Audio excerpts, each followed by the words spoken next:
for us. We know this already very well. We have been meeting every day with different people, and also understanding their businesses and also what's happening and what's happening in the future as well.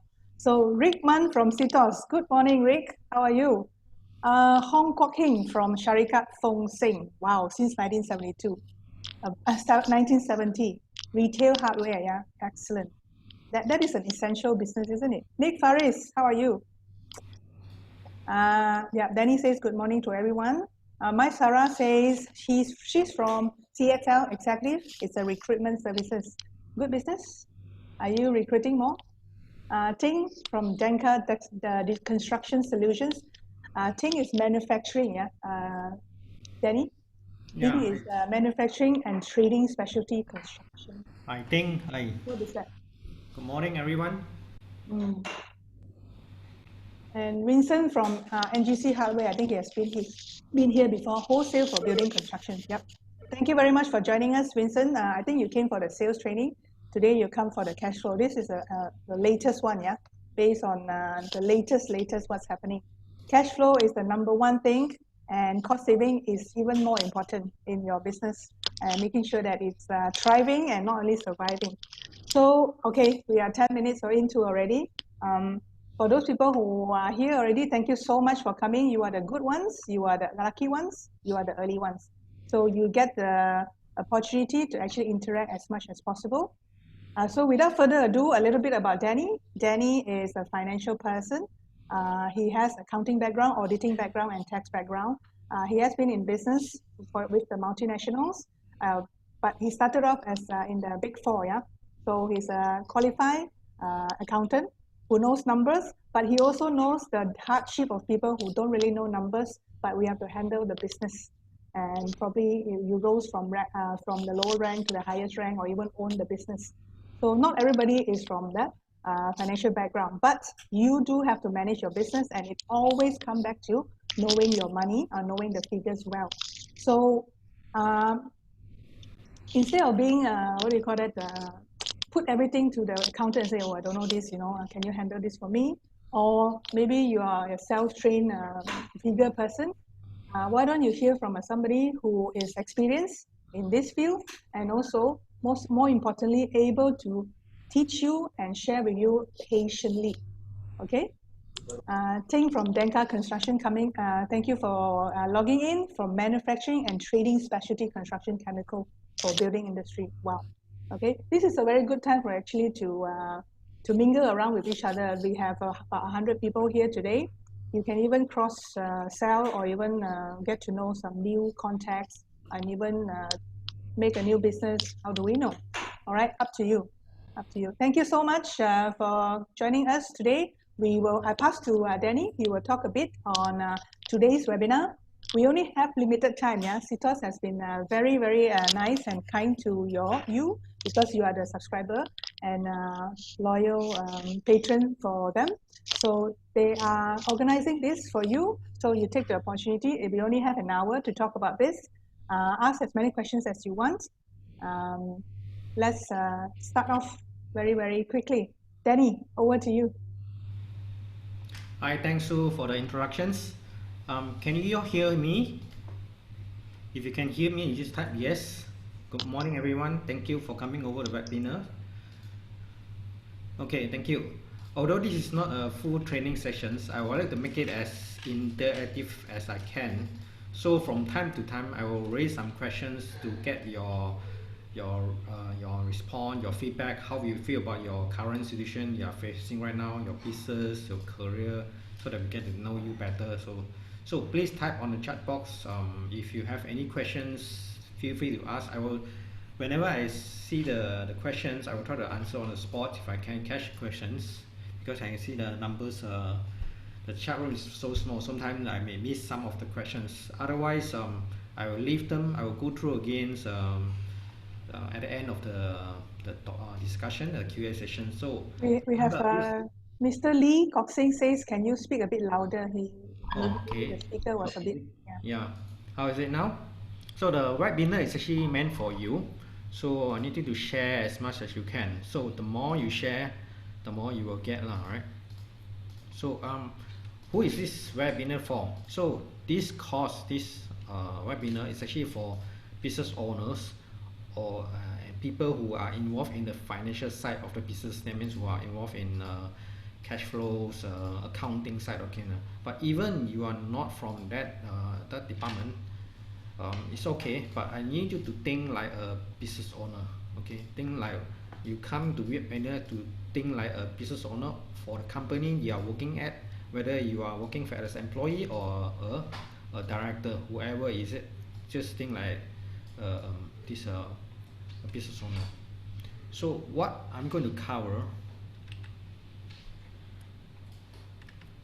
okay, what I'm going to cover in this webinar is that I will first actually talk about some business issue that you face. Okay, so hang on, just okay. What are the business issue that you're going to face in during MCO and CMCO, and now we are on the stage of RMCO. So then, what is working capital? Okay, what is working capital mean for you? And then from there, I move to the cash flow management. Okay, I'll touch about the cash inflow, cash outflow, and then finally to the inventory management. And in between, I will share some real case stories. Okay, so far so good. Are you okay with that? If it's okay, then I will just proceed.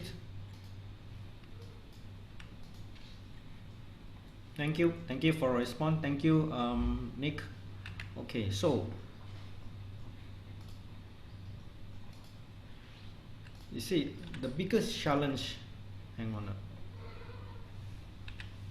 The biggest challenge of SME we are facing right now is actually cash flow. Do you agree? If you agree with this statement, that means you feel that the challenge that SME is facing right now is actually cash flow. Agree, you type yes. If it's you think it's not the biggest challenge you are facing now, you can type no. There's no right and wrong answer. Just feel how you feel about this challenge as SME.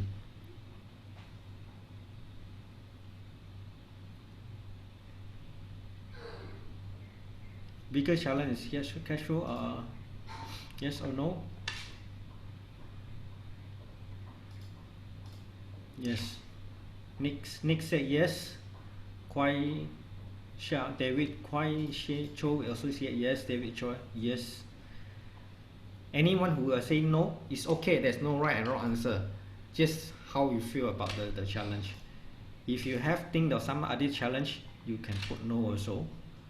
Okay, so majority will say yes. It's the biggest challenge of SME is cash flow. Yes, this is totally agree, because due to the MCO, right, and CMCO partial lockdown from since mid of March, okay, towards mid somewhere around 18 of March until all the way until May, many of the SME business owner, they cannot sell the products and they can't sell the delivery services, and many of them are struggling without sales, which will in turn affect their cash flow, their cash inflow. But we still need to continue to pay our expenses, the salary, the rental, operating expenses, right? So do you face this kind of challenge in terms of like getting the cash inflow, or is it mainly on the cash outflow part? What are the challenges you're facing right now?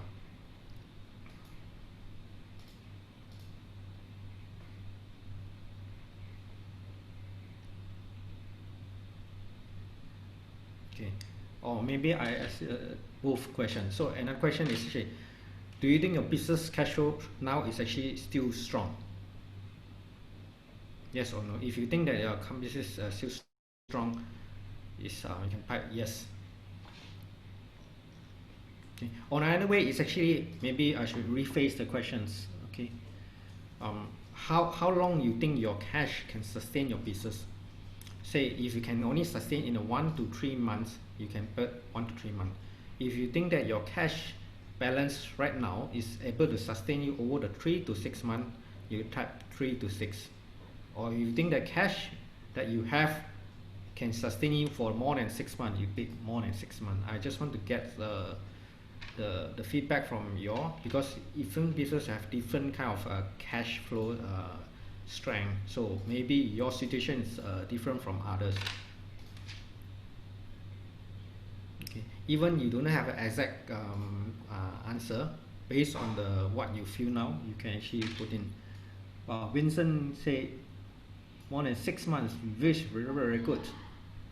Okay, Hui Jiangqing says still okay, but customer don't pay and later sell. That is pertaining to my previous questions.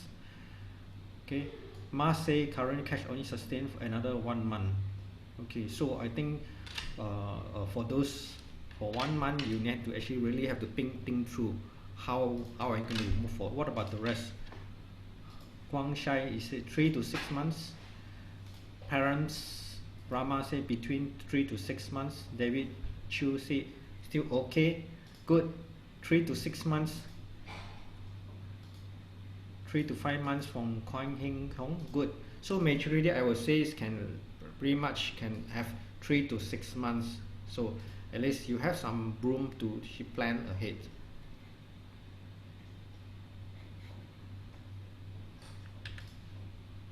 Okay.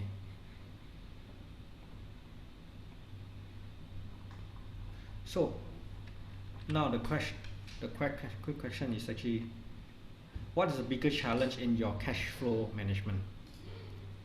Now you realize that your cash flow can sustain you 3 to 6 months. What it will be the biggest challenge in terms of your cash flow management? Or rather, what cash flow actually mean for you? How do you find about cash flow management? Okay, I need some feedback. Okay, it can be your cash inflow, or it can be your cash outflow, or you just pick one.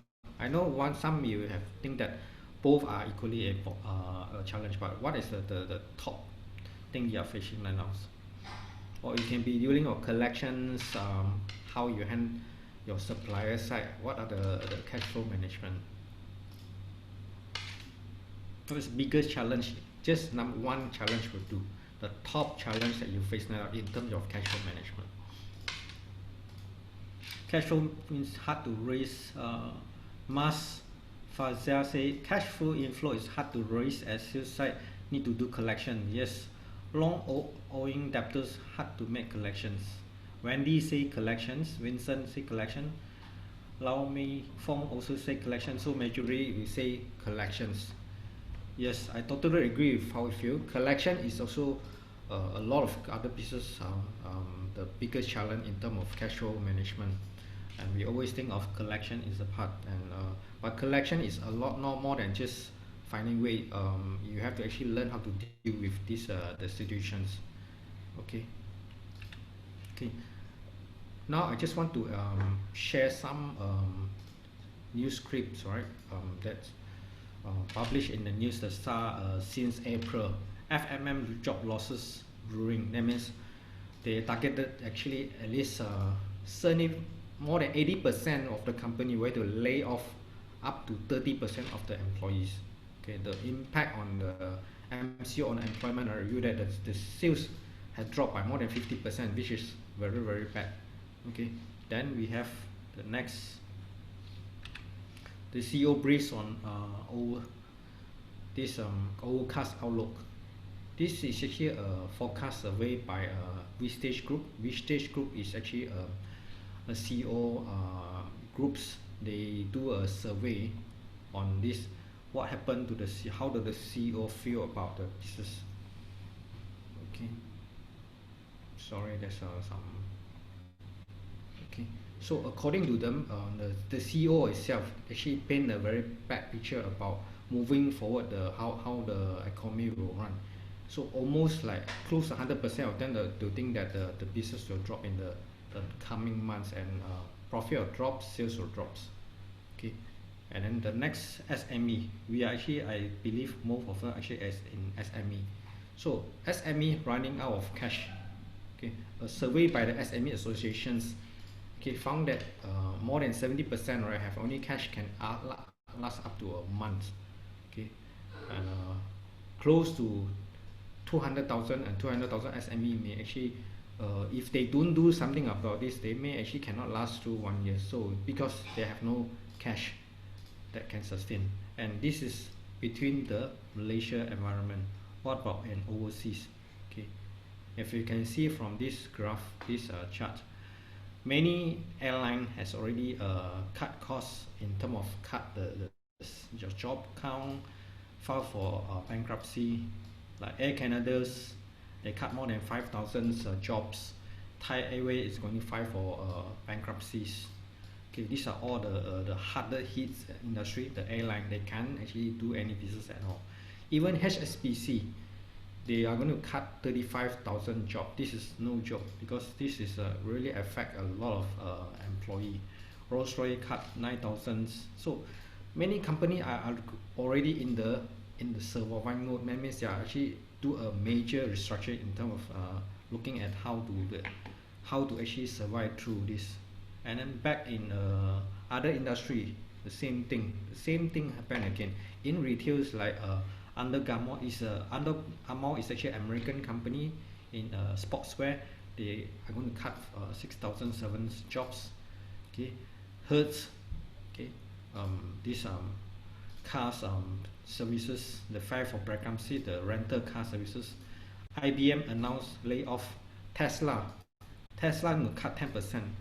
Tesla is a company that actually have a high record sales for the past years, and their stock price is record high, but yet they are doing some kind of cost cutting. Why? Because they want to prepare for the futures.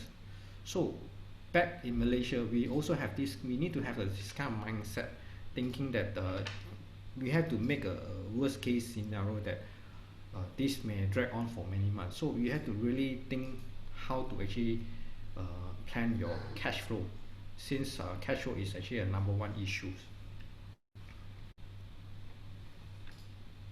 Okay, Su Fong said income is a challenge and people are willing to spend. Yes, I agree, because we all actually keep on holding our cash, so nobody want to panic. So, but then we have to actually we still have to continue to push for getting more customers. So we are not going to stop here.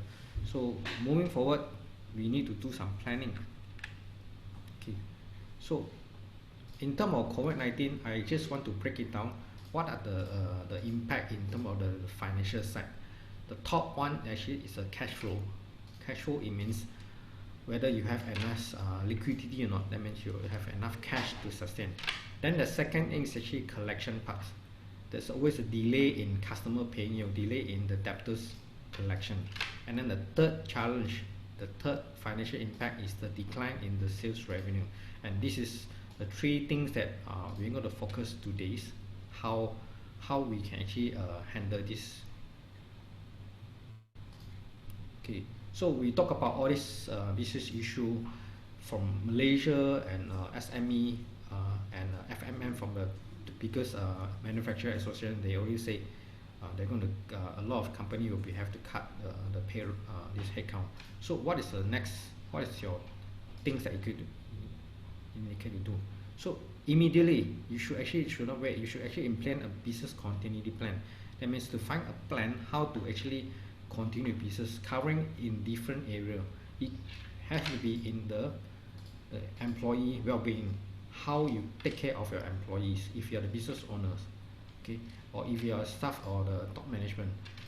Maintain the safety of your employees, the health, and the job security is the critical right now, because you need the human resources to actually work with you along how to actually start. So you need the people who actually they are willing to stay on and fight for you. So in return, you have to make sure they are actually take care of them, so that they feel safe to work. Okay. Then once you take care of this plan, this area, then you look at how you can come up with the immediate cost saving solutions, how you can plan your cash inflow and outflow. And also government have announced a lot of stimulus package. The recent one is Bencana. So you can actually look at all these incentive and see how you can actually replace any lost income due to the lockdown. So at the same time, you should actually prioritize your business, look at your markets, and then find out what are the things that how the market has changed, what kind of your products you should actually sell more, and who are your customers and who are your potential customers, and supply chain, how you actually handle your supply side, a working environment. So right now, can you actually share so far, have you actually do any cost cuttings, or what kind of cost your business has already start to actually reduce? Maybe you can type in the chat box. Okay, any you can just pick maybe any one of the cost that you already cut since you started business. I believe most of you already started business. What are the things that you are, okay, just pick one cost that you already cut. What do you do so far have cut cost? Nick Farrer said our traveling allowance. Yes, traveling allowance. What about the rest? Any others? Maybe you can share. Okay, we have quite a number of participants here. So once you share, maybe others can actually take note of the cost that they can you have cast, so that they know also what area they can look into. No hiring. Why Jing say no hiring, freeze headcount. Any others?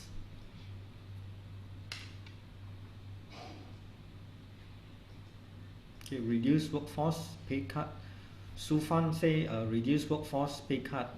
Okay, unsubscribe apps, that is not so important. Good ideas. Unsubscribe apps, that means you reduce all those application that not important. Yeah, so this is, we are talking about how to prioritize your costs.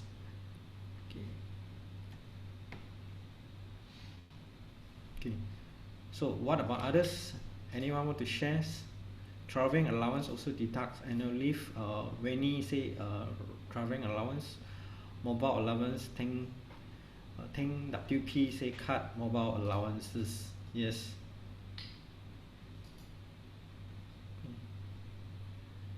Any others? Okay, for those you do not have a proper planning, I think I suggest you start to do some cost cutting measure. Only spend on those essential items, important one. At the same time, you need to manage your purchases and overhead, and find way to defer payment where you can, especially your capital expenditure, payroll, the temporary staff. If you engage 10 staff, you may look into cut down the temporary staff. Okay, ask for discounts. Okay, traveling ban. I mean, stop traveling overseas. In fact, you can't actually travel overseas right now. So what about trainings, finally review? There are so many areas you can actually look into, but the idea is actually only cut on those less essential one. You need to actually important one. Certain expenses you cannot cut, like for example R&D expenses, which I'm going to share with you. But right now I'm going to talk about working capital management. Okay, so this working capital management is actually it's broad category. It include the cash flow management. Okay, so what do you think is cash flow management? Working capital actually is comprised of 4 different areas. The first is actually cash at banks. Okay, then we have this account receivables. Okay, and then we have account payables, and finally stock inventories. So when the cash bank is actually the bank balance at your bank. So when you look at the cash and bank, you have to focus on how to plan or cash flow planning. When you talk about account receivables, this will be on the cash inflow part, and then the trade risk account payable on the cash outflow, and finally the stock inventory, which will be how you manage your stocks. So this working capital, right, is actually a metric to actually measure the ability of business to repay in short term. So we need all these 4 different items to help them to manage how you overcome, address the short-term commitments related to the liquidity of the business. So it's very important right now to manage your working capital right now from these 4 different areas, not just on the cash at bank, but also on this account receivable, account payable, and inventory, because they are the ones who can help you to bring immediate cash inflow. So whether you can actually manage your working capital well is actually determine whether your company can actually survive last through this crisis. So on accounting side, working capital is here we use current asset minus current liability. So when we talk about current asset means the cash and bank, account receivable and stock inventory. So if you want to know your net positions or working capital, you should go back and look at your financial statement and get out this current asset figure and minus the current liabilities. Then you will know where are you at this moment.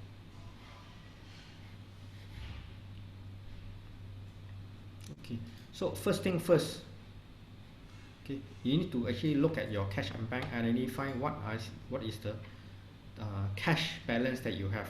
Check all your bank accounts. Okay, if you have many bank accounts, more than one banks, then you actually have to compile all your bank accounts from different banks.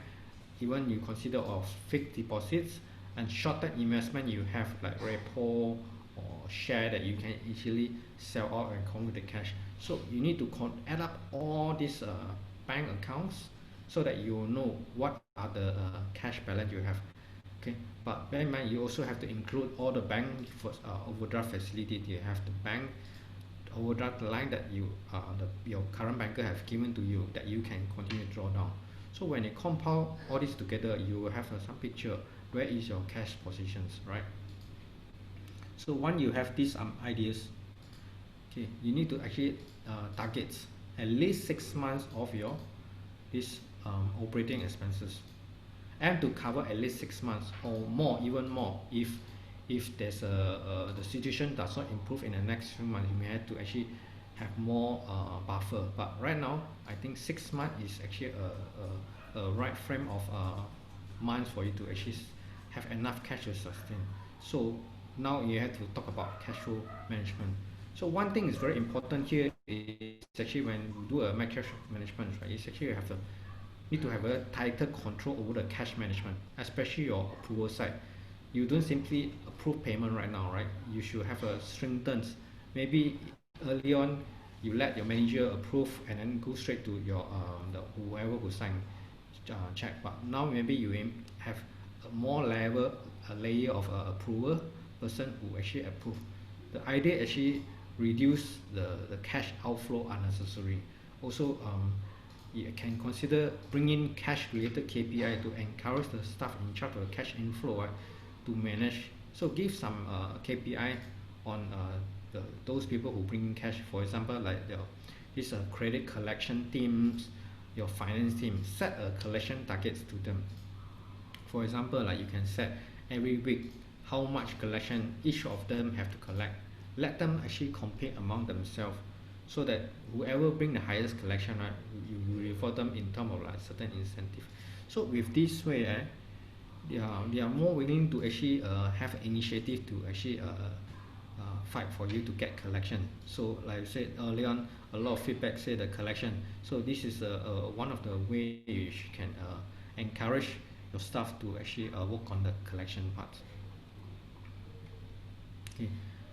Look for alternative financial options.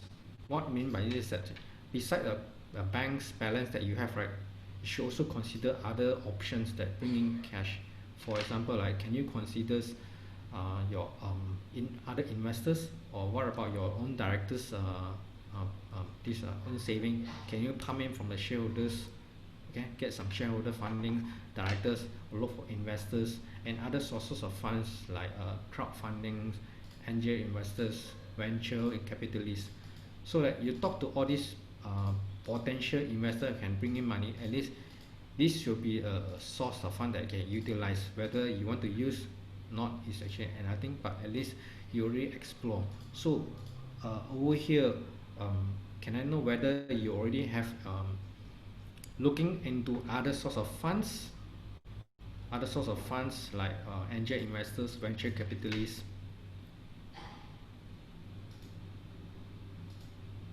Yeah, Jane said VC angel investors in growth. Yes, they don't invest to keep businesses alive. Yes, we see angel, but there are I believe there are some investors in the market. They can actually they help business to actually pump in their working capital. no doubt the VC is mainly for high growth industry, but at these junctures, there are some investors who can actually help to actually give you some fund to sustain your working capital, but you just have to actually explore all these different area of sources of funds. Even the government grants, loans, you can actually look into this. Okay, any others comment? So government initiative, there has so many different initiatives you can use. The wage subsidies, okay.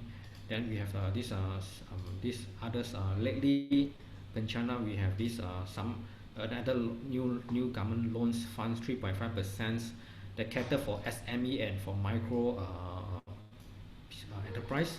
If I'm not mistaken, for the SME you can take a loan up to 500,000 per company, and for the micro enterprise there's a 50,000 cap of 50,000. So these are the area, these are the opportunities you can explore from the private entity side and also from the government side. Okay, of course, majority of them I think you already take advantage of this loan deferment, this bank loan deferment program for the 6 months, and also the wage subsidies. Anyone already applied for this the latest wage subsidies that just announced recently, the revised subsidies?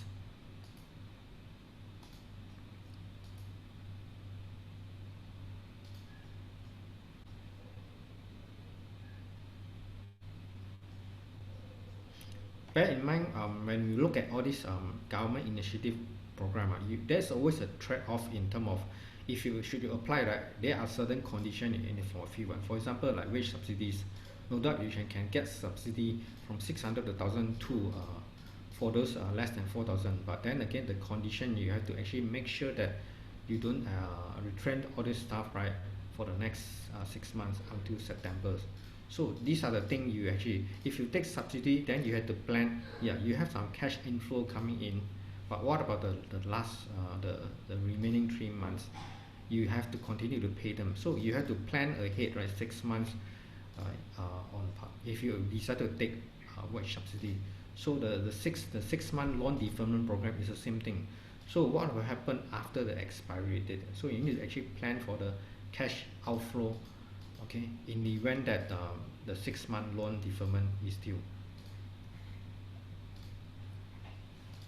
Okay, the last, okay, when you say you request for increase or reduction in the existing credit line. If you already have some line with your bankers, existing bank, okay, you can either request for increase or restructure your existing credit line.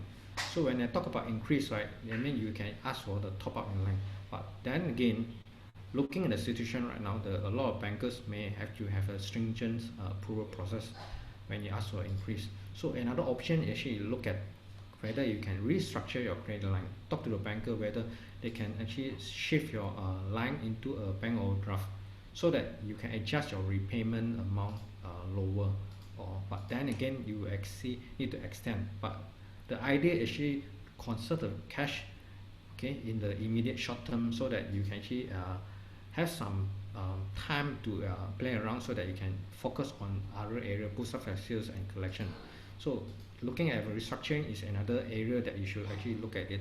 So do it fast, okay, because many businesses may do the same thing like you, especially those who already have a 6 month deferral program. At the end of 6 months, they may actually talk to the bank to actually ask for further extension. So if you can actually do it now, I suggest you actually do it as quickly as possible. Okay, cash inflow generation. So early on we talked about how we can find different way of get cash balance. Now we move into the collection part. What can you do actually to bring in some additional revenues? The first thing is actually cash, sales generations.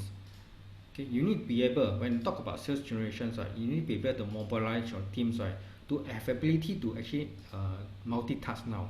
When I multitask, actually they need to have a different skills, right, to handle different jobs. So the focus right now is actually the two things that you need to focus on: the sales call and the cash flow collection. So bombardment of links your team to actually handle not just the sales call cash flow collections. This can be staff from not just the sales team but also from other operations. Okay, it's not the job of the sales team to only focus on sales call right now. You should actually find, like for example, your HR or people, anyone in the company, can train them to actually go out and talk to customers and bring in the sales already. We have to have a mindset. The whole team is actually in jeopardy. So what can you do in this kind of cross function? So when you talk about collections, okay, how you actually can actually train the staff to actually learn how to close these deals. So training your staff to learn new skill right now. Get your salespeople to actually learn how to actually handle objection in terms of their collection call. I can actually assure you right now, if you call your customer for collections, right, you may come across a lot of customers who or give you a lot of reason that they can't pay you because their financial is also under affected. This is real. So how you actually can learn how to handle this kind of objection is another skill set you need to learn. So invest some time to train your staff to learn this kind of skills. Sales, cross sales and up sales, and look for this pre-sales. So you have to look of opportunity to actually cross sell and upsell customers. Okay, find out what are the most customer right now. What else can you offer the customers? Okay, so cross selling is a very good practice, right? To actually sell additional product to your existing customers. Okay, for example, if you look at McDonald's, if you go to the McDonald's and buy some burgers, right? They may sometimes ask you, do you want add-on items or not? So you may or may not want to actually add on, but and then by asking this question, right, they have the higher chance to actually close additional sales. So you can apply the cross-sell concept to your customers. If your customer only buys certain items, right, can you consider to actually sell additional product or services, add on and things, so that they are more willing to actually look at because they know your services already, so it's easier for you to do some cross sell. So upselling is something that induce them to actually buy a more higher value item from you, or maybe an upgrade or add on. So these are the things you should actually consider to actually implement cross sell and upsells. There are a lot of different ideas you can get from the market. For example, if you look at the car manufacturers, right, they are actually doing this cross sell, because when you buy a new cars, right, they will throw in 3 years free maintenance or up to 5 years. So to them, right, the maintenance part is actually can be very little cost to them, but then for the buyer, right, it means different for us. So for a buyer, right, you will think that by buying a car with the free maintenance, right, I don't have the fear of my car broke down, because the car will actually this manufacturer will actually cover the maintenance parts of this new car. So it's a peace of mind for the new buyers. So the same thing, you think along that cross sell and upsell and try to actually get more business from. So customer retention, new customer, and product margins. So go through your product and see how you actually can give them opportunity to actually retain your customers, and also explore new strength of customers. Now that we already locked down for more than 2 months, right? So do your customers still remember you and want to see you or not? Maybe they have other problem they want to face. So have you talked about this? So find a way to actually get to know your customer well, and then at the same time, right, make it a priority to actually contact them much enough and then explore new customers list.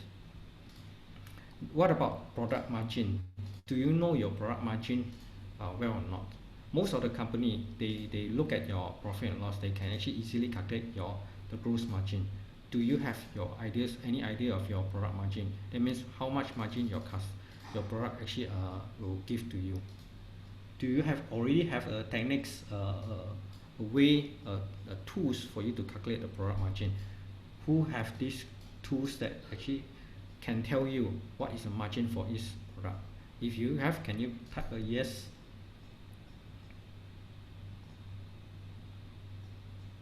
Do you have any information about this, your product margin or your customer margin?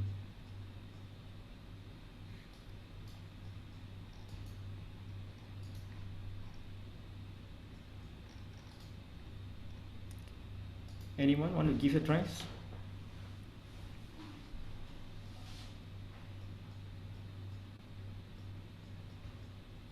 Okay, I got a question here. Mark say, how if your company is actually providing crane, forklift size service, any idea to cross sell? Okay, so when I don't understand your industry very well, but from the way the question is actually, you look at your customers, okay, see whether there's new form of customer you can actually can sell your forklift. At the same time, get a survey from the customers, okay, draft a survey to see what kind of needs they need from this type of customers. From there you will get some idea how to cross sell, because by understanding your customer better, right, it gives you an opportunity to think along the line how you can add on your product in the bundle of product in one way, so that you can actually cross sell your products. Probably you can actually, for example, one customer only show get a forklift from you, okay, think a lot what kind of needs they need. Can you sell something like others like crane, okay, to them, so that it gives you opportunity. So the way to start is actually come up with a survey and put in all these questions that relevant to your industries, and then send to your customers, so that from the feedback from the survey, right, you may have some idea to get that cross sell way.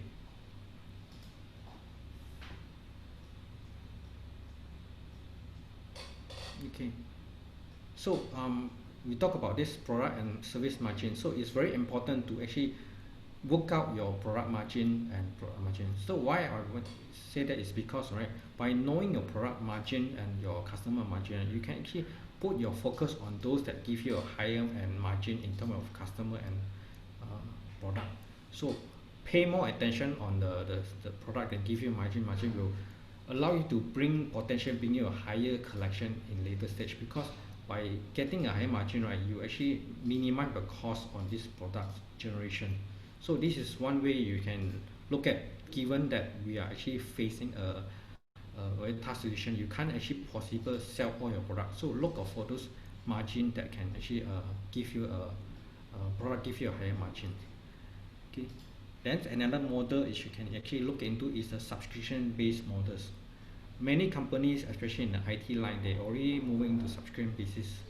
Like a lot of software company, they charge you a fixed monthly fee for the product, the software they sell to you. The same thing like this telco, Maxis, Cellcom, and Digi, they all use this subscription based maybe. So think along the line, can you actually implement this kind of subscription based model to your product and services, so that you can have a consistent income coming in. And then lastly, high turnover items. So it's very important that look at your to see which product can actually move faster, because the idea, right, to actually sell high turnover item actually to allow you to have a cash come in. So a lot of companies, if you study what happened now, right, many businesses actually moving into sell those high demand items like hand sanitizer, PPE related products, anything related to COVID-19's healthcare one. They will move into these are all the high turnover item, because there's a high demand. So you need to actually adjust your product line to look at this high turnover, and all those low moving items that you may want to actually put it secondary, focus on high turnover, so that you will see your cash coming in much faster than continue to sell those slow moving items. Any question on this part?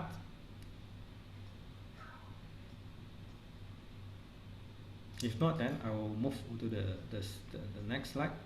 Okay, so this is on cash inflow revenue collections. Okay, so this is more like for the internal, how you manage your collection parts. So start with the account receivable.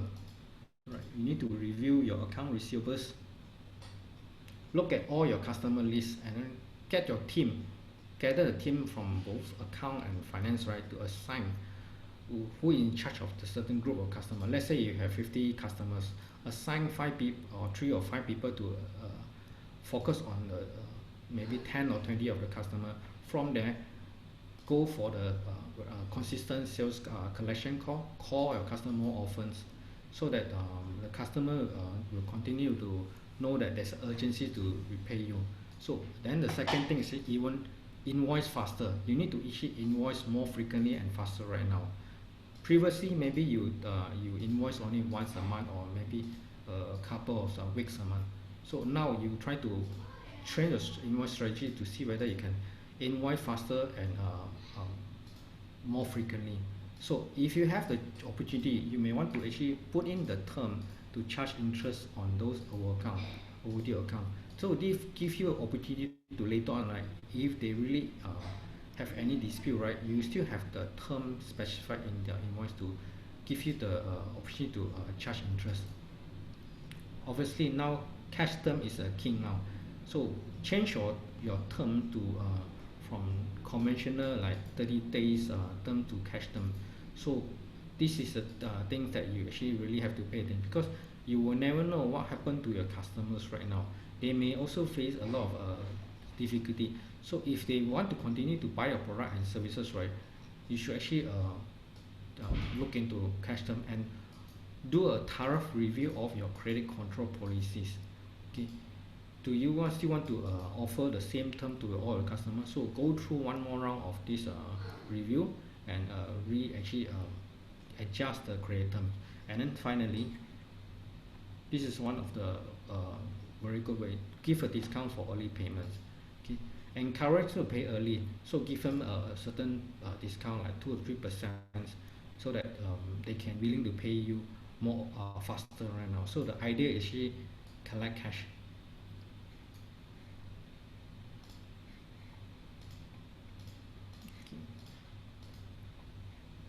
Okay, if you look at this table, this is a very good table. This table showing the classification of business exposure of different industry group during the COVID-19 crisis. So it's a source I get from mBank research. From the left hand side, you can see all those industry is a high exposures, and then from the middle is actually moderate exposure. What it means that these are the companies industry group you have highly exposure and moderate exposure to the COVID-19, and it's the same on the lowest exposure one. So what can you see from this table, right? All these industry groups, how many of your customers are from high exposure, and how many are from the moderate exposure, and how many are from the low exposure? Do you have offhand right now, do you have any idea what is the percentage of all your customer group? Say for example, if you really look at your customer, right, say 30%, out of 30% belong to high exposure, and remaining 30% are moderate, and the 40% is a low exposure. You can type in the chat box, say 30, 30, and 40. Just have this time to actually rethink through your customers group, what kind of impact they are to your business. Okay. For example, if you are majorly focused on the tourism, right, previously, and a lot lesser on others, so maybe you put 80% on your high exposure and moderate. So this is the exercise that is very good. So I encourage you think through, put in your feedback in the chat box, so that you can actually bring home and think how to strategize. But at least this table, right, give you some ideas how you want to understand your customer profile better.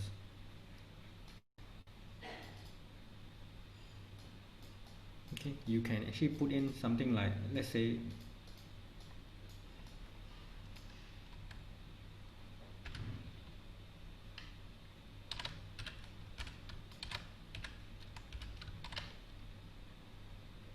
okay, so from Jinhua 40, 50, and 10%. Yeah, from here I immediately can know that how you should actually plan, because for Jin, so 40% is on high exposure and moderate 50% and 10% low exposure. So these numbers, right, will give you some better ideas how you're going to strategize your customer groups, and can you shift from high or moderate to a low exposure. So you have to actually open your your market network, right, to see how whether you have can shift of target to the low exposure. What about the rest? I wanted to hear from the rest, the feedback from the rest.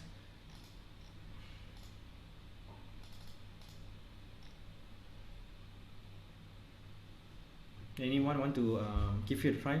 If you don't have an exact answer, it doesn't okay. It just give you a pop-up, just an impression of your customer groups.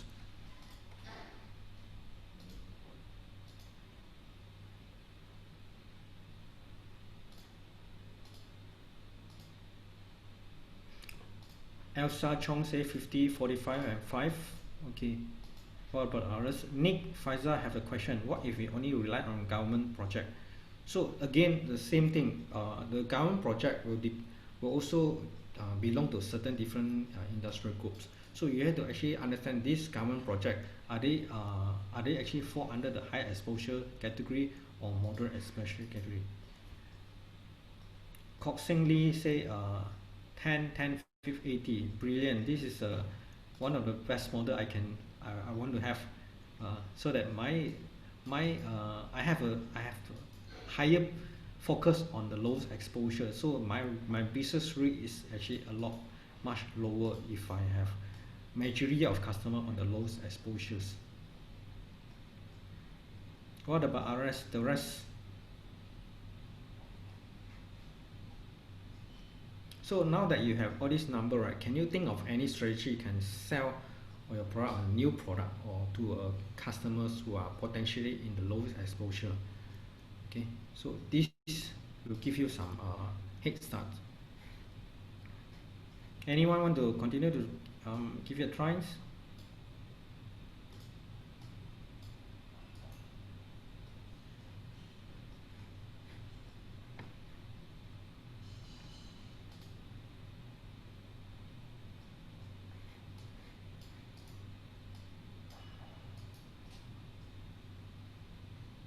Okay, if not, then I move on to the next slide. Okay.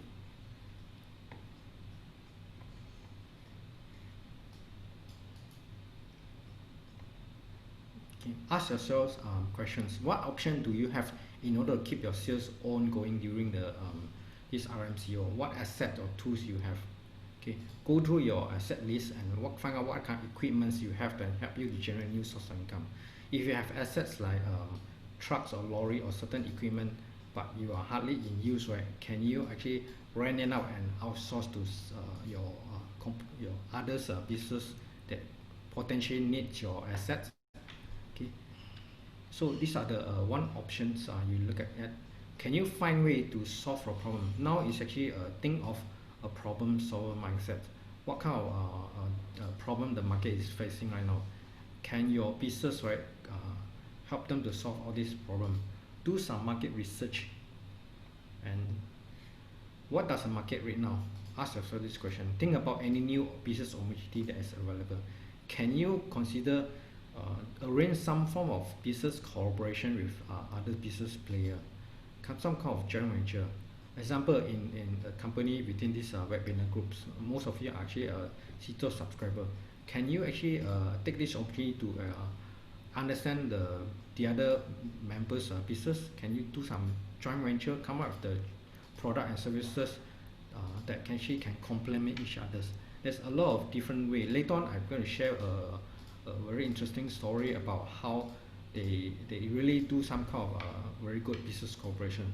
So this is a time for you to be open-minded and think through how you can actually add value to the markets right now. Okay, and focus to once you identify this, right, put your 100% focus on promote to your target client using this kind of renovation, because anytime we are still not sure whether the business still be around, so make sure your target know that you are going strong. So it's very important not only survive the business during the outbreak, but also thinking of what kind of strategy you can put in place that can move your business survive in the longer period. Don't assume that the trade is business over, right? Things will go back to the way we have been. It's very unlikely in this case because we are already in a new norm. Do you sell your product online, or you're still sticking to the traditional this offline marketing campaign or platform? Anyone already traditionally using those who are used to sell offline? Have you actually started to look into online? Yeah, if you already started to sell to online, please type the answer yes. Or you plan to sell your product online, you can type yes also. Yeah, Jack Wong said, I strongly agree at this point, at this period, working with other partners to complement strength and add value is very important. Yeah, it's actually very, very important to the sense that it helps you to be creative and think along, because by actually stretching on the creativity, right, you may actually come across new products and services that you previously didn't actually think of. Okay, Mas Fiaza said yes, just started selling online. Good. Okay, what about the rest? Do you want to actually those explore advantage of the e-marketplace like online platform like Lazada and Shopee? Okay, those who actually have not actually looked into that platform, you should actually see how you can learn to actually sell online. Okay, what about others? Even in training industries, many actually trainers are moving into online training. Okay, like how we actually used to conduct. Previously, we used to conduct training face to face, but because of the lockdown and even after the lockdown, we are more or less getting used to online training. So this will be another source of way for us to sell our products and services. So the same thing. Can you actually think about online how? Okay. Do you have any website? Okay. Or do you really make full use of website, or your website is only just to share informations about your product and services? Do you actually make use of website to help you to build a brand so that you create more awareness? So you must actually not be proactive and actually exposed to market digitally now. So if you're not comfortable with getting to online or develop website to create a build a brand, you should actually learn to like for example go into attend those digital marketing trainings, okay, SEO training. So these are the way moving forward. Can your website help you to generate leads with a lead form? So if you notice some of the website, right, they have this lead form at the back toward the last page that let you fill in the name and the inquiry. So do you have this kind of lead form? Okay, if you do not have, I suggest you add on this tool inside. Some even go for this chat bot that allow people to actually ask question and get answer on the spot. So these are very interesting tools that can actually bring in new leads to your customer, to your companies. Okay. Now this is the things I'm talking about. This is a real case. This company is called Kasuko. Kasuko is actually a Japanese short-term rental home startup. They are providing this home for tourists or just people who travel overseas to stay on. Okay, it's more like a hotel, but it's this Airbnb concept. But now because of the lockdown, right, they have no choice but to stop our business. But instead of waiting for the thing to get recovered, they started to think of the smart way to sell their this rental home. So instead of targeting all those tourists, right, they shift their targets, their customer group to couples who cannot stay together during the lockdown period. Okay, you see, most of the time actually we work, both husband and wife actually go out and do work. So the only time they can stay together is actually after work. But now because of this, the time spent more often, right, between husband and wife, right, so they tend to actually have a lot of dispute. like the wife will complain that the husband do not actually do housework or making loud noise watching TVs at home. So Casuco think of this kind of problem in their market, right? They started to offer couples, either husband and wife, right, to rent place, right, outside their home to do their work at a quiet place. So this will actually instantly have a high demand because they structure their marketing campaign toward this kind of markets. So expecting the needs, right, they actually also cover another this collaboration with a lawyer or a legal advisor to joint venture, right, to cross sell. That means they bring in this legal advisor to actually provide free consultations how to actually reduce all this divorce rate.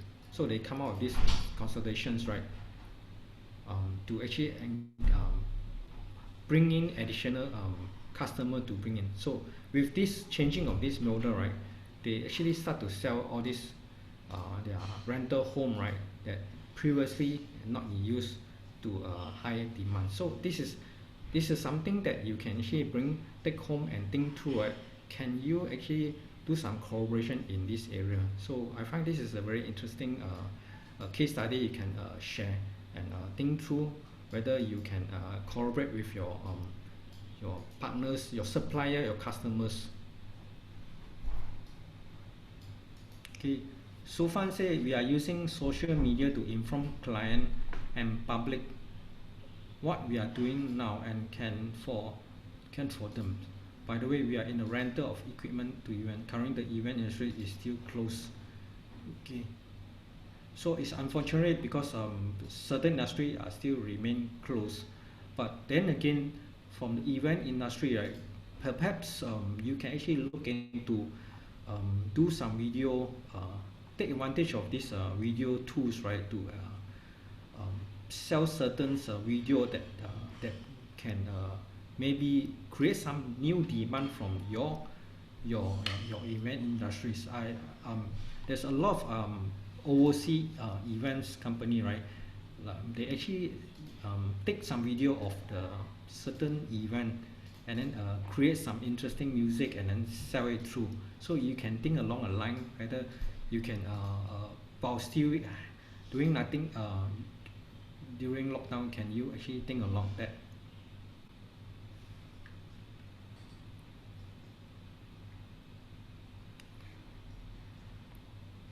Okay, now let us move to the cash outflow part. So for the cash outflow, you can do the same thing like how you did for your account receivable. So do the same thing, get a team to actually study your account payable aging report. This aging report will list down all your supplier name, your amount outstanding, and when is it due. So by actually structuring this, reviewing this account aging payable reports, right, you can plan how much you need to pay every month from the first month until the next 6 months. You need to know the timing of payment so that you can actually decide what kind of cash inflow you need to collect. So get your AP to do the same exercise. Also at the same time, it is very important to not just focus on your account payable, that means your trade supplier. You also have to think through, do you have any contracts or sign up with on bigger project that require a consistent commitment.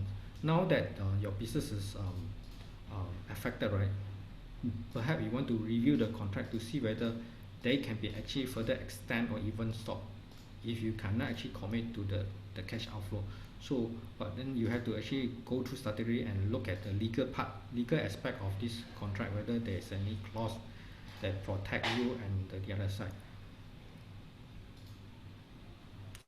Work closely with your existing supplier and explore new suppliers. So dealing with supplier is almost like how you deal with your customers, right? So again, you very important that you need to maintain a very close relationships with all these suppliers. Okay, find out whether they are still strong, whether they can still support you. If they really can't, because they are also their financial affected by this industry, this COVID-19, right? You need to actually explore whether you need to bring in new type of suppliers. take advantage of the payment extensions. Okay, the same thing, can you get ask them to give certain discount if you really can pay early payment. The same thing like just now I asked you to talk to your customers, ask them to give pay early so they give them a discount. So same thing, if you have excess funds and this group of supplier are very important key supplier for you, why not you actually ask for certain discount from them so that you can pay, so that they can continue to support you. And have you actually really have some plan to actually start any cost saving exercise? Have a checklist of all your operating expenses and list down all these expenses, and mobilize the whole company, not just a finance team, to look at all your cost saving. Key stuff like management operations, they all have to come in together and give some idea, brainstorm how each of you can contribute with different ideas, because the more you group together, the more idea you can come out with different kind of cost saving ideas. So don't neglect all those people who you think that they cannot contribute. Sometimes those people who really on the field and I can really think of something that can help you on. Okay, but the key way is actually find out what kind of resources is not needed and right now. So categorize your expenses in terms of top priority, and then those that secondary priorities on. Those that need to have one, you have no choice, but those that good to have, like for example traveling expenses, those allowances that you can cut down, these are those that you do not have to have spent. So can you think along the line to actually reduce? Okay, payroll cost is always the last choice of options that you touch, because when we talk about payroll, it can be sensitive, but then again you have to actually think through how do it step by step. For example, you can start to actually thinking of way to reduce your working hours, see whether you can actually cut from 5 hours to 5 days in a week to 4 days in a week. Okay, from there you can actually reduce certain pay, certain commitment on the payroll side, and then after that can you look into encourage staff who are not active to go for unpaid leave, and then have a pay across the board, just like other businesses did. Like for example, if you know Genting, they have a pay cut across the board. So these are the things that you should actually do it at the last options.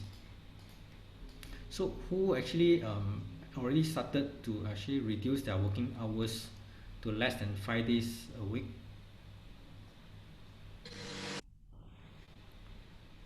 Anyone, or still at work on five working days?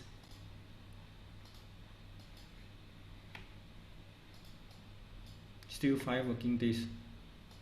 Now what about others? Okay, Elsa Chong said still 5 working days, and So Fun say my company has reduced for certain stuff. Yes. Whoa. My Sarah Hashim say 3 days a week. Wow, this is 3 days a week. Asami Fahana say usually work till Saturday, and now it's 5 days only. So depending of your company situations right now, if really these are the things that if your business activity has really affected and you need more time to adjust, right? So these are the things that temporarily can help you to reduce your cash outflow, because you can actually reduce certain costs related to payroll in terms of the timing. And what about, can you look into outsource certain tasks that's not so critical and not so important? For example, payroll processing. Can you really into get some outsourcing HR to can offer you a cheaper rate to process the payroll, so that you can mobilize your team right now, right, to focus on sales, because your internal staff can help you to do more important things like sales call and collection call. So those that less critical one, maybe you want to consider to outsource.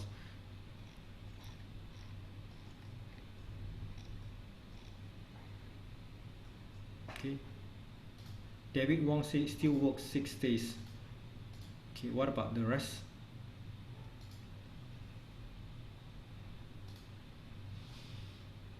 So it's very important to plan with your HR properly and see what kind of allowances you can actually cut, like for example transport allowance, food allowances, traveling allowances.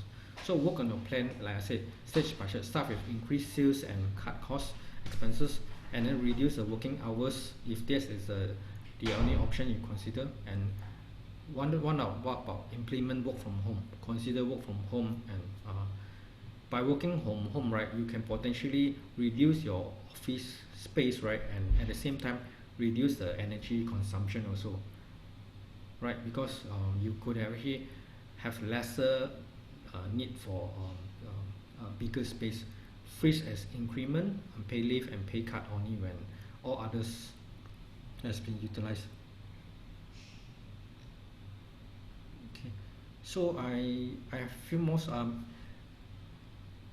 slides to go through, but these are very interesting things. So perhaps I will actually finish up by 12:30. Is it okay for you all? Okay, my Sarah say thank you. Okay, thank you for your feedback. Appreciate that.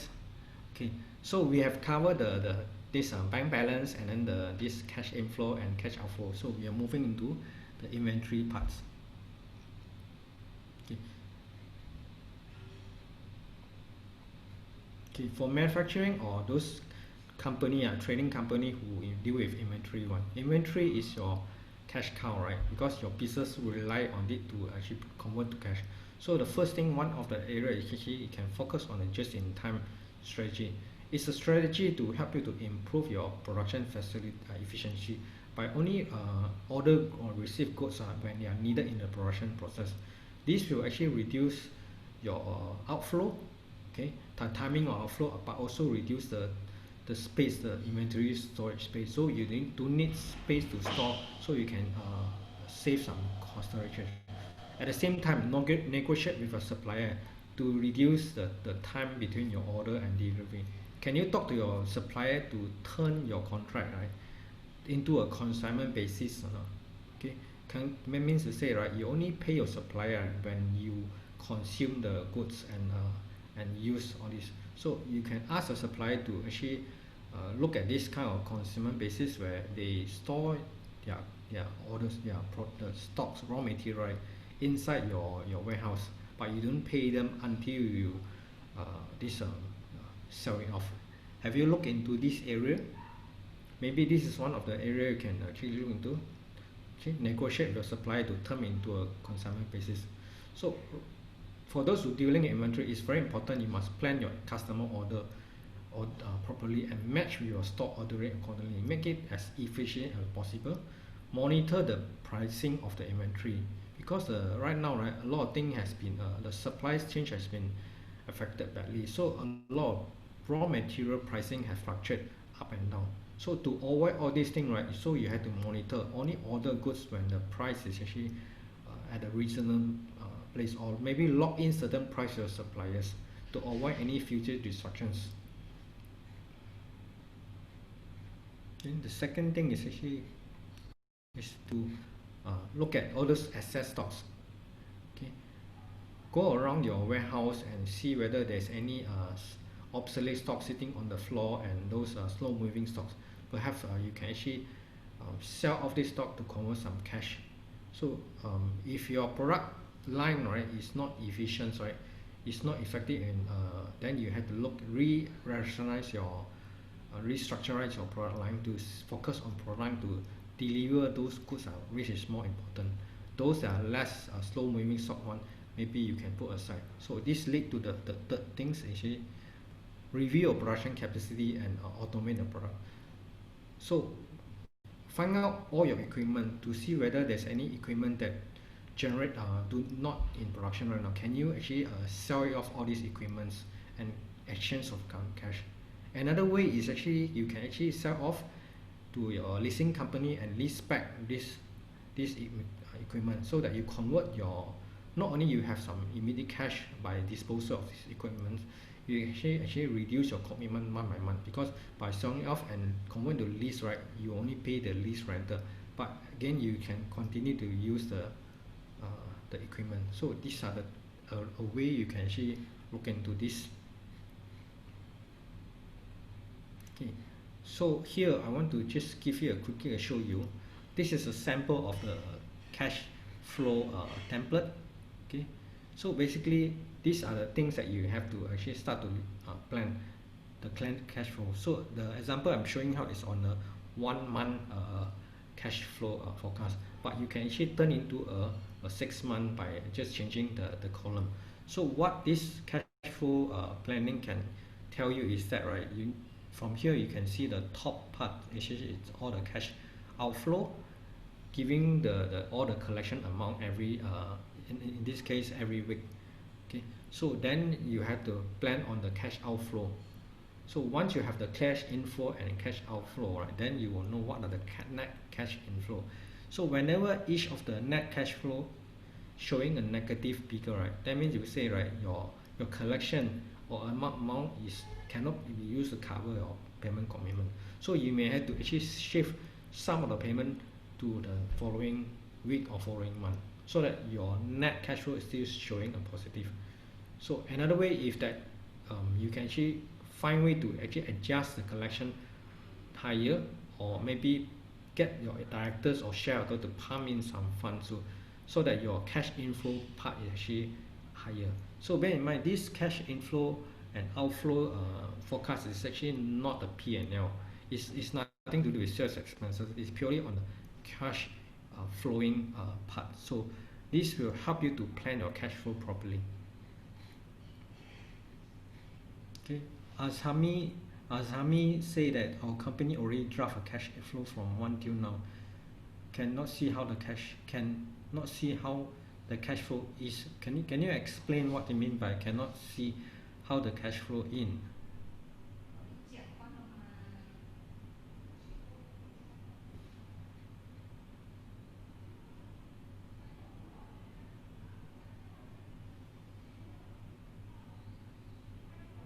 Oh, so so you are saying that you can see the cash flow. Yes, this is a very good way, because you have a better visibility in terms of cash flow when you actually do a proper forecast cash flow.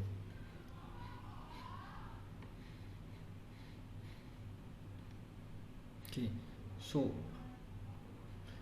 the key to growing your business, right, while avoiding all this cash problem is actually a proper planning. So you need to have all this planning. So very often a company will have a very positive if net profit in the P&L.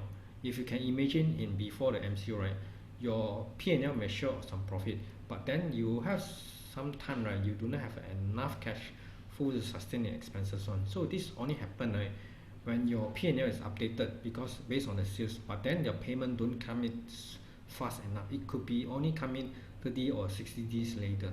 So indirectly, by delaying the cash collection, right, you will affect your cash flow.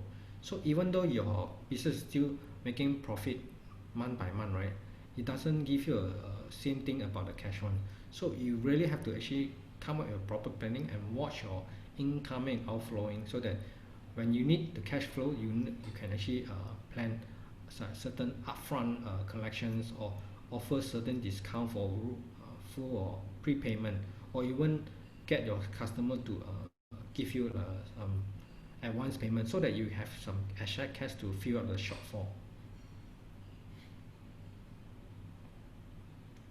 Okay, here I want to share another story. This story is a real story. It's about this gentleman called Alan Nistoki. He's a US citizen. He actually founded 3 companies since 1990, and this company is called Wavida, Canem, and Pua. So what happened is actually he started his first company. It's a software provider company with just 6 months of funding. That means when he started, he only have 6 months to sustain his business. So in those days, right, in IT business, right, he spent a lot of money to actually pay the programmer to develop software.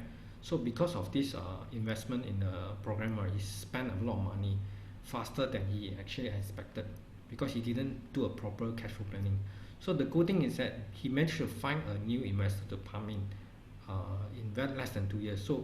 So he solved this first company, but then he came his second IT outsourcing company called Canyon in 2003.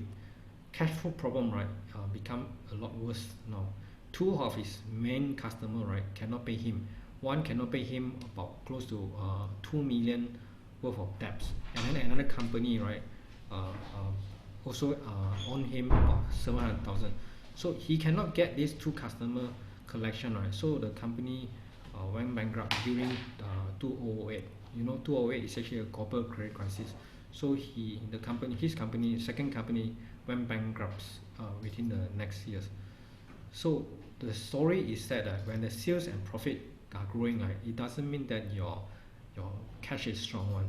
So you can actually without a very proper control planning, your business can turn from profit to loss in a very fast manner.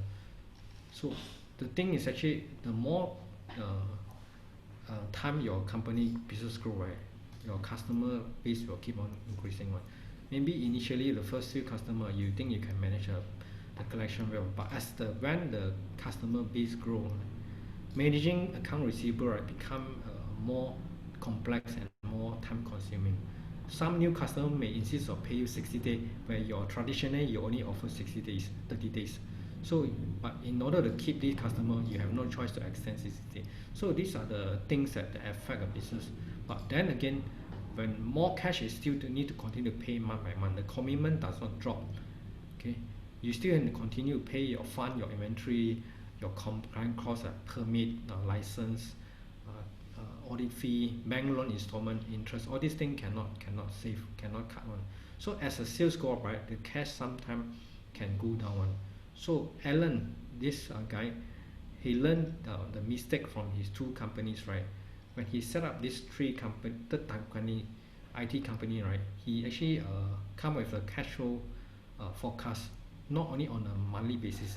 He did it every Friday afternoon. Every Friday afternoon, he gathered his accountant and sit down with him and go through the cash flow every week and study what are the cash they have in hand, what kind of payment obligations they need to pay in the following week, and then get some quick ratio, current ratio to work on to actually help them to calculate the cash flow statement. So they actually analyze this cash flow data. Immediately when the cash flow doesn't sound right to him, right, he quickly go and to look into remediation to reduce certain outflow in the following month, or maybe bring in additional cash. So these are the things that you have to actually plan, especially at this time, looking at the cash flow. So finally, this is the two final questions I want to ask you. The first question is, do you know how much cash balance you have now to sustain your business? Okay, the answer can be yes or no. Okay, then the second question is, how long you think you can sustain your business?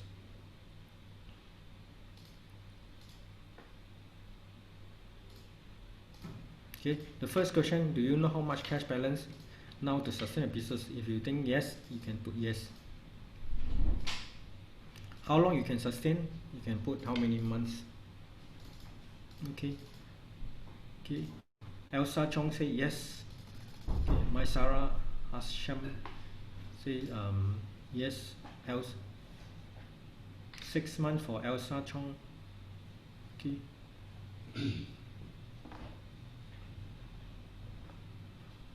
Okay, Mas Fazia say yes, 1 month only with current bank balance. Okay, so these are the two questions I want you to bring home and think through, because this will give you some idea what kind of planning you need to go, whether you have to go for very stringent cash flow control, or you have more room. So very important to think through this. So far say 1 month. So for those who have less than 3 months, I strongly encourage you to see, look at Tara plan cash flow to see whether you can continue to bring in enough sales and cash in the following months or not.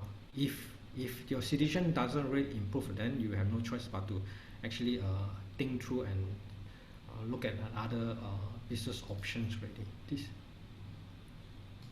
Okay.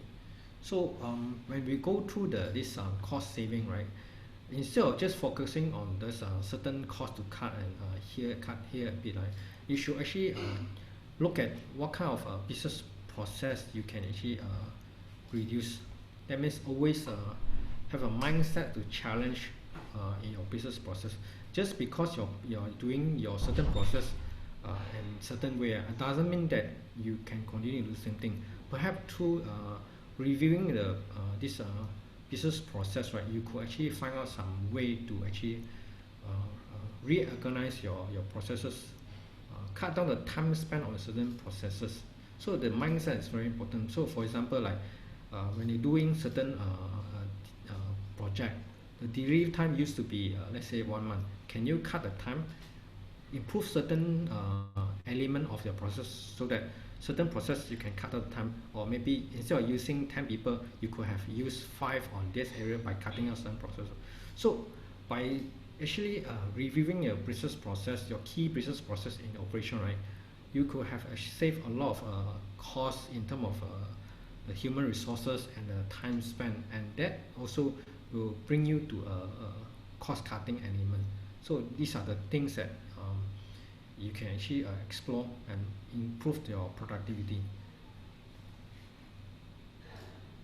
Okay, so lastly, I want to just share some quick win solution on collections. So the first thing actually, reduce number of customer paying late by giving a discount. Like I mentioned, maybe you can give them 2 or 3%, so that hopefully they can pay you early. And the same thing, second thing actually, can you actually manage your bad debt properly or not? So monitor your account receivable aging report more frequently. Instead of every month, maybe you should look at on every week. In worst case scenario, maybe 2 or 3 days. So by actually reviewing more frequently, you can actually track any potential bad debts, and you can actually resolve the problem faster. The third thing is actually improve your credit staff productivity. So give them certain target to collect money. Of course, when you set a target, if they achieve it, reward them accordingly. Then improve the relationship with your sales team. Ask your sales team to help to whenever there's a need to talk to the customer. Okay. Probably you should actually pay a visit to a customer who don't pay you, so that find out what happened to the customer. So strengthen your credit control policy. So review all, not just your new customer, but also go back to your existing customer to see whether you need to actually adjust the credit term or not. Maybe previously you used to give them 6 months, because of the current COVID-19. Maybe you should look into 3 months. Then have you used computer technology software to automate the process? Okay, so use e-invoicing to invoice faster, so that you can collect payment faster. So in terms of sales teams, right, encourage your sales team to actually focus more on collection rather than sales if needed, because collection is still the #1 issue. So people usually, I notice a lot of companies, they used to actually reward sales team based on the sales result they achieve. That means I give you commission based on sales. Maybe you should look into tie the collection result together with the sales team, so that they have an incentive to actually push for collection instead of focusing on sales. Okay. So now I want to summarize what we have actually shared today. So we went through the need to have a bank balance, and then how to generate revenue, how to collect revenue, and how to manage your debtors and suppliers, and then inventory. Then I will share some cost saving, and then I will share 2 stories. So for business owner or leader of a company, your top priority now is to work on your cash flow planning. #1, cash flow planning, and then enforce a strict credit control policy and review your cost structures. So today is a review to give you some ideas, because it's only 1 hour. I can give you too much so I give you some idea how can actually immediately bring home and manage your cash flow situation and tighten it. So after today, we have a 4 hours workshops where I will cover more comprehensive sharing of the proper cash flow planning, and go through what exactly you need to do in terms of cash flow forecasting. So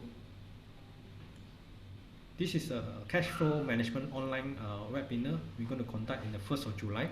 It's a 4 hours. We'll go through these 4 different modules. balance sheet, profit and loss, cash flow statements, and cash flow forecasting. So with this program, you will learn first how to not only read the balance sheet and profit and loss, but also you understand the relationship between balance sheet and profit and loss against the cash flow statement. So you understand how this cash flow statement come into place. So I will explain the key component of balance sheet and profit and loss so that you know how they relate to your roles in the big company. Okay, you may not from the account and finance department, but that doesn't mean that this knowledge is not useful for you. In fact, my workshop also allowed non-finance people to learn what is useful.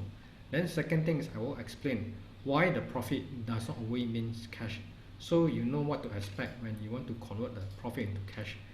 Okay, as I shared in the real stories just now, your company may make a lot of sales and profit, but that doesn't mean that your cash will come in soon enough. So I'll give you a way to actually understand how a cash flow statement meant for you, how it works, so that you can actually compute the cash flow. And finally, I will actually give you a cash flow template to help you to actually plan your cash position over the next 6 months based on different scenario of your cash forecasted sales revenue. Then once you actually put in the sales projection, you should be able to know your expected cash position every month. So not only you will learn how to actually plan your cash flow using a very smart template, you can also understand, educate your team what are the things that affect the cash flow. So with items, what items, right, from a financial statement you should focus on that important to affect your bank balance. So with the Excel tool, you actually can manage your cash flow and so that you can forecast on your sales strategy to boost the sales and keep your business strong at any point in time. So this is 4 hours workshops. So because you are actually CTOS members, so we give you incentive or bonus if you sign up today. This is a special fee, 250 per person. But if you actually sign up today, okay, by up to 20, that means 2 days later, if you sign up, we give you early bird of 175 ringgit per person. So if you're interested, then do contact iTraining experts. For your information, we have another one 7 hours workshop on how to read financial statements. So on top of what I'm shared in this workshops, cash flow workshop, I will throw in additional 2 modules, which is called investment appraisal and financial ratio analysis. So with these tools, right, you learn how to actually use certain investment tool to evaluate whether you should invest in certain investment. I will share certain way to actually calculate investment. At the same time, you can actually learn how to use a financial ratio to analyze your company to identify whether there's any red flag in your reports, your accounts, to bring you a certain issue. Because by looking at the financial statement, right, using the ratio analysis, right, you actually can sense certain issue that hiding inside your company. So a lot of company who are not doing well, having crisis, right, their financial statement, right, will have certain red flag on. So I'm going to share with you certain case study, what happened on those company, what the financial statement tell them. So you can learn use the ratio analysis to actually identify all this red flag before this happen. So the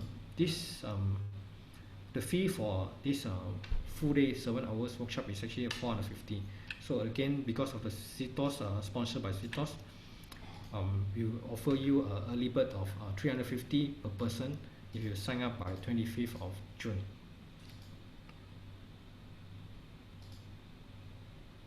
Okay, so Jack Wong asked questions. Investment appraisal on what kind of asset? This investment appraisal is meant for to decide whether you invest in any form of asset, whether it's a machinery or invest in certain businesses, new businesses, or invest in certain project.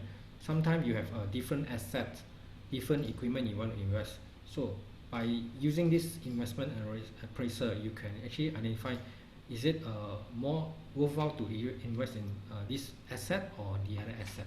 So it gives you a very strong tool to invest. So it applies to all kind of assets, as long as this asset can generate a long-term benefit to the company, where the asset is in higher value, which you need to have a very certain capital commitment, but due to the limitation in your your funding, you need to use certain tool to decide whether I should invest in different options. So it's more like giving a tool to decide which asset you should invest in when you are given a choice of different kind of assets.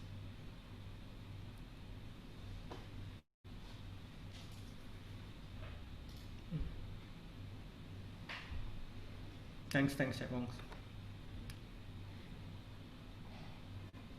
So with that, I will end this webinar. If you have any questions that please feel free to address here. I'll be here for another half an hour. If you have any questions that you want to have a one-to-one, I'm more than happy to help you. Or you can actually drop an email to this. Yeah, drop an email to info@iTrainingExpert. We'll get to Danny.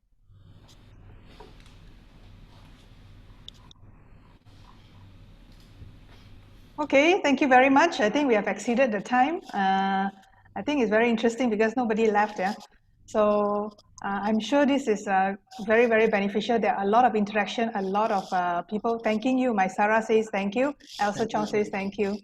And Chua Siok Bong, thank you for coming in. He says thank you. Ting, he says thank you for sharing. Okay.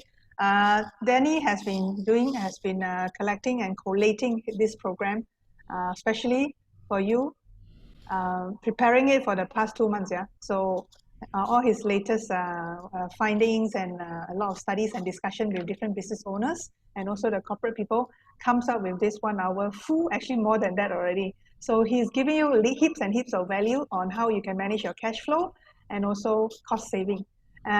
He's doing a half a day training on the 1st July. We will send you the link by email. Please check your email. I think you would have already received it. Click on it. You can sign up immediately today. And also you've sent it to your staff or to your colleagues or to your friends who has missed this training and who need to sign up to understand more about cash flow, because he will bring you his cash flow template, which is very useful. He actually is a systematized person. He's a very systematic person. So he's going to help you heaps. And so you're very lucky to have him sharing these nuggets with you this 1 hour. T says thank you. Ashani Fahana says thank you. Shirley says thank you to you. Danny, for your hard effort. Yesterday we were rehearsing and until midnight. Yeah. Lau Mei Fong say thank you, and Supan actually appreciates what you have done. Paramis Rama says thank you. So thank you so much. Please check your email. Send us back our evaluation form, your feedback form. Tell us how this has beneficial to you, and also sign up for 1st July. The upcoming full day one is actually on the 25th and 26th August. So book these 2 days. Come back to us with your sign up form, or actually if you have any questions, please drop in. Danny is more than happy to help you and assist in whatever ways we can. We hope to see you again in any training courses and also CTOS organized courses. Thank you, Kok Sing, for saying thank you. Iris Poon from Dexon says thank you to you. As again, Fahana has been very interactive and supportive, says thank you to me. Okay, thank you, Asani, for signing up and also signing in. And for those people who come in really early and stay until the end, you are doing very well. Thank you so much. Please drop us an email and reply to us, yeah, so we know we have some responses. We have already emailed to you the evaluation form. Send us back a feedback. Tell us what we did well, what we didn't do well, so that we know what are the needs and the requirements. We have already collated some of the issues that you have highlighted in the chat. If you'd like a copy of the chat and also a summary of what we have discussed for your discussion or maybe for your meetings in your organization, drop us a note so that we know we can send you a summary of that. We will prepare. Our editorial team will actually do that for you. Coxie say thank you very much again. Okay, thank you so much. Any other questions? If no, then we will call it a day. Ting says sample cash flow template share later. Yeah, it will be shared later.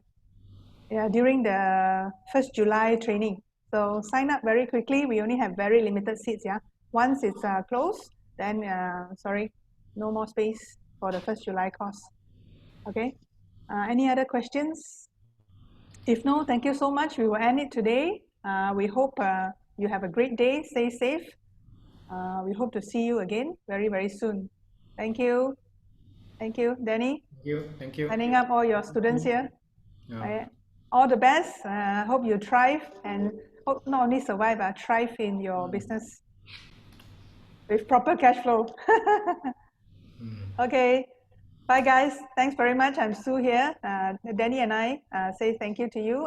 Hope you come to see us again. We'll keep in touch. Okay. Cheers.